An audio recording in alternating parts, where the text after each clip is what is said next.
Good morning or afternoon for some of you. I guess it is the afternoon already. We've been having a hang out around the house and clean and do laundry day around here. But I wanted to share with you guys something that has been working out so great. My sister in law is in from overseas. She teaches overseas and she's taught everything from kindergarten to first grade, second grade.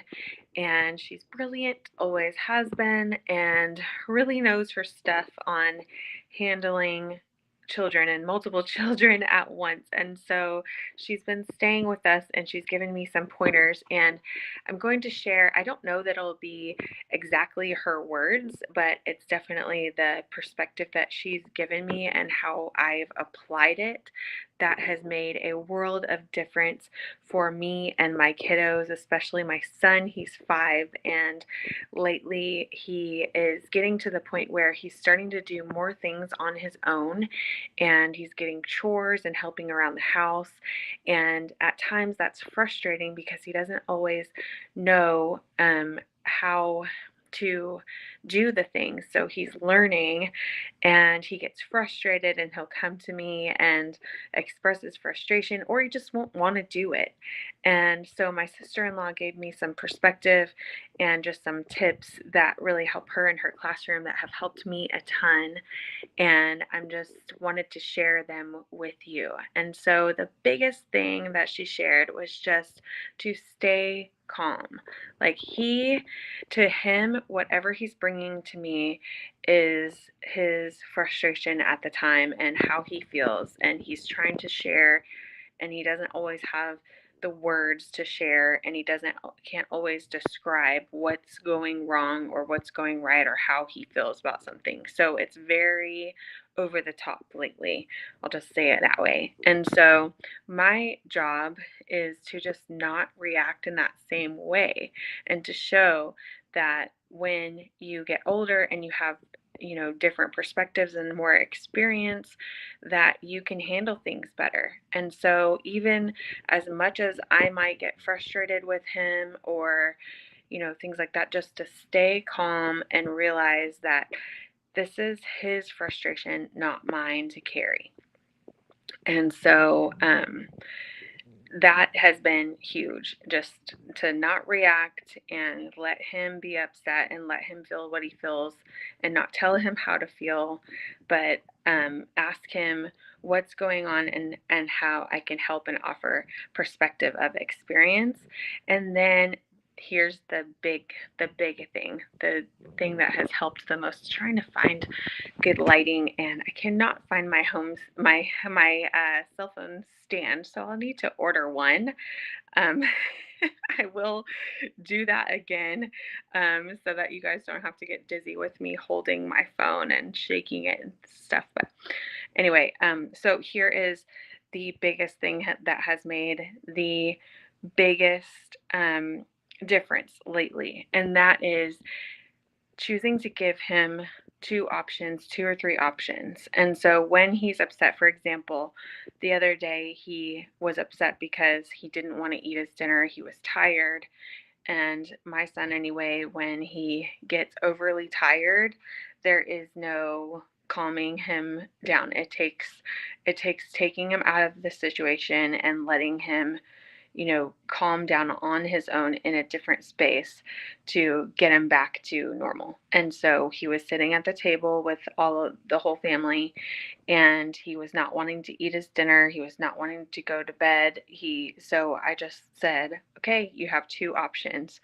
You can take a bite of your food right this moment, or you can put yourself to bed. And so he had a pretty strong reaction to that. And so I just pointed and I said, go to bed.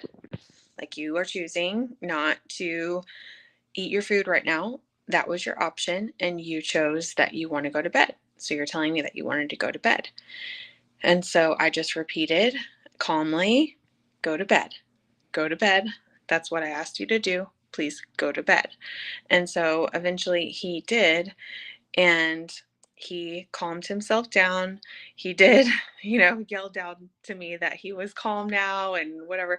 But I just let him know that you made the choice not to eat your food. You made the choice to go to bed. And so you need to stay up there until you calm down. I'm not coming up there until you're quietly calm. And so I waited until he stopped yelling, stopped, having his reaction, and I went up there and I calmly explained to him, "Okay, what I wanted you to do is eat dinner with the family and fill your belly. And what you chose to do was throw a fit and not eat your dinner. Are you still hungry?" And he said, "Yes." And so I said, "If you can choose to calm down and come down and eat your dinner, then you can eat your dinner and then go to bed. Would you like to do that?" And he said, "Yes." And so it was like this magical thing that it wasn't this, punishment and yelling back and forth match and, power struggle kind of thing. It was just, well, which choice do you want to make? And learning to, him learning to self regulate and me learning not to react in a negative way.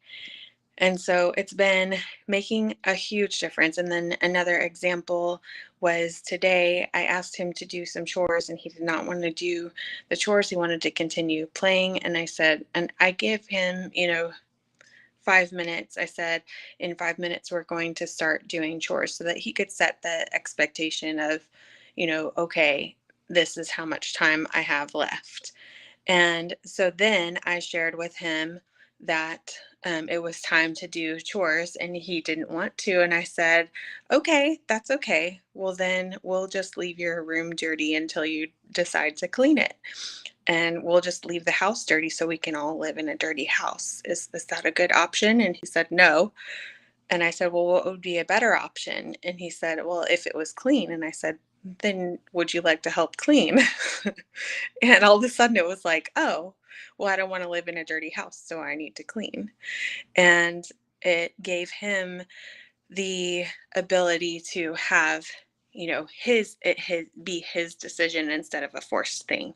And I guess that is the main overarching thing, is that we're teaching them to, one, the reason why we do things and that there's a methodology to it. It's not just me telling him, "Go clean your room because I want you to clean your room." It's clean your room because then you have a clean space to live in. And two, sorry, trying to hold my phone, my arm's getting tired.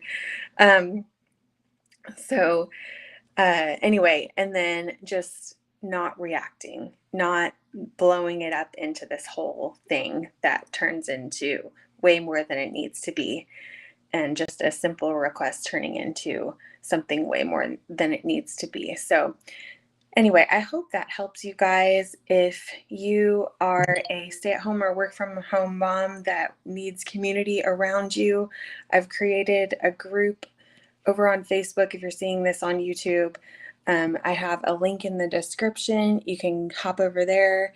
I go live in there on Thursdays and we do just a Q&A and hang out together and encourage one another and ask questions, answer questions, and just share our experiences. So hop over in there if this was helpful to you, and take care. Have the best day. And I would love to hear any hacks that you might have when your children decide to throw tantrums and what works for you in your home. All right. Have the best day.